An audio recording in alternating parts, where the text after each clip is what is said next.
Santa Cecilia brillait sous les lumières chaleureuses des lanternes, tandis que la ville se préparait à célébrer la fête des morts. Miguel Rivera, maintenant un jeune adolescent, faisait de la musique dans la petite cour de la maison familiale, accompagné des rires de sa famille. Ce soir-là, l'ofrenda était presque prête, les photos de leurs ancêtres soigneusement disposées, chacune entourée de fleurs de cempasúchil. Cependant, quelque chose d'étrange flottait dans l'air cette année. Alors qu'il finissait d'accorder sa guitare, Miguel sentit une étrange vibration qui semblait venir de la maison. Intrigué, il décida de suivre le son. Il monta au grenier, une pièce où il n'allait que rarement. Là, dissimulée derrière de vieilles caisses poussiéreuses, Miguel trouva une guitare ancienne. Ce n'était pas celle d'Hector, mais un instrument finement décoré de gravures mystérieuses. Ses doigts hésitèrent avant de jouer une note, et lorsqu'il le fit, une mélodie inconnue mais familière s'échappa de l'instrument. Instantanément, une lumière vive traversa la pièce, formant une faille lumineuse. Miguel recula, stupéfait, tandis que l'apparition de son arrière-grand-père Hector se matérialisait devant lui, comme s'il venait d'être appelé depuis le monde des morts. « Miguelito !»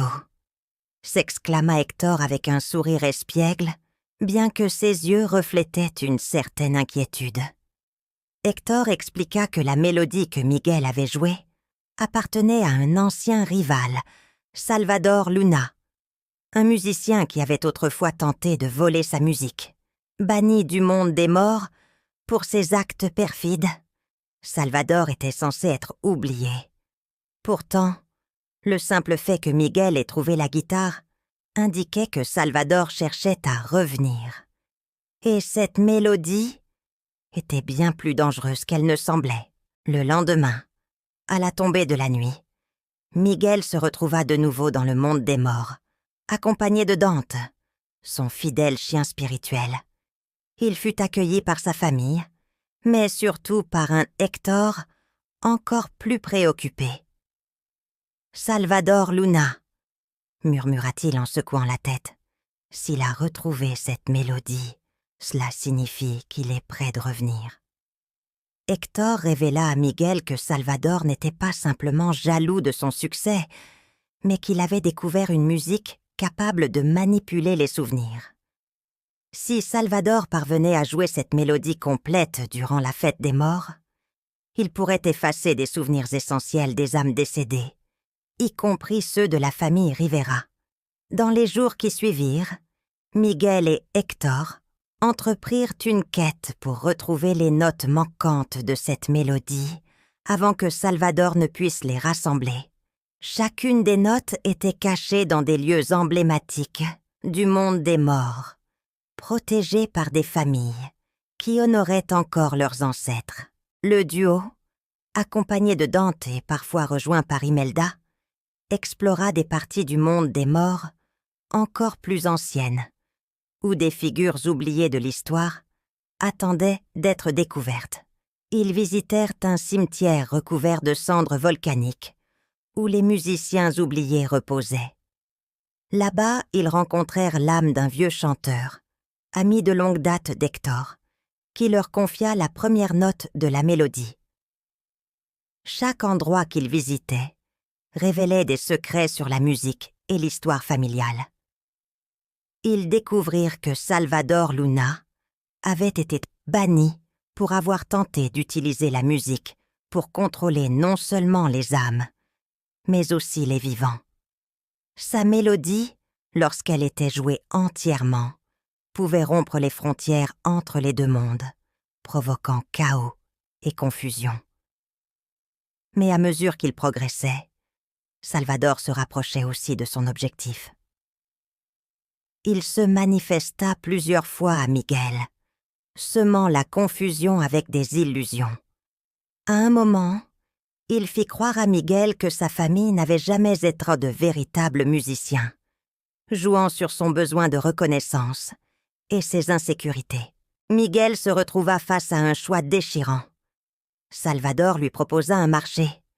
Si Miguel l'aidait à retrouver les dernières notes, il pourrait réécrire l'histoire à sa manière, faire de Miguel le plus grand musicien que le monde ait jamais connu. Ce dernier hésita. L'offre de Salvador était tentante, d'autant plus que Miguel aspirait à laisser une marque durable dans le monde de la musique. Mais en discutant avec Hector et Imelda, Miguel se souvint des leçons qu'il avait apprises dans sa première aventure dans le monde des morts. La véritable gloire n'était rien sans l'amour et le respect des siens. Les souvenirs familiaux et les liens avec ses ancêtres étaient plus importants que la célébrité. Au fur et à mesure que l'intrigue se déployait, il devint clair qu'Hector devait faire un sacrifice pour arrêter Salvador. Pour détruire la mélodie maléfique, Hector devait effacer certains de ses propres souvenirs, sacrifiant une partie de lui-même pour protéger l'héritage de sa famille. Cela signifiait qu'il oublierait des moments précieux de sa vie, des moments passés avec Imelda, Coco et même Miguel. Miguel tenta désespérément de trouver une autre solution, mais le temps pressait. Salvador avait presque reconstitué la mélodie complète et la jouait déjà lors de la fête des morts. Les frontières entre les vivants et les morts commençaient à fléchir. Le duel final eut lieu dans un lieu sinistre, le cimetière des musiciens oubliés. Là, Salvador, entouré d'âmes confuses et de fantômes déformés, commença à jouer la mélodie. La frontière entre les mondes s'effondrait et des esprits perdus apparaissaient, perturbés par les notes enchantées. Mais Miguel, Hector, Imelda et Dante réussirent à contrer Salvador. Miguel joua une autre mélodie, celle qu'Hector avait composée avec amour pour sa famille. Ce n'était pas seulement une mélodie, mais un pont émotionnel et spirituel qui renforçait le lien entre les générations. La force de la musique authentique d'Hector finit par neutraliser la mélodie pervertie de Salvador. Dans un dernier acte héroïque, Hector effaça une partie de ses souvenirs pour détruire définitivement la mélodie de Salvador. Cependant, Miguel, grâce à sa musique, réussit à préserver une part de la mémoire d'Hector, en inscrivant sa propre chanson dans le cœur de son arrière-grand-père. De retour à Santa Cecilia, Miguel comprit qu'il n'avait pas besoin de gloire ou de reconnaissance pour honorer son héritage. Il composa une nouvelle chanson, inspirée de tout ce qu'il avait appris, une chanson qui célébrait la mémoire, l'amour familial et les traditions de la fête des morts.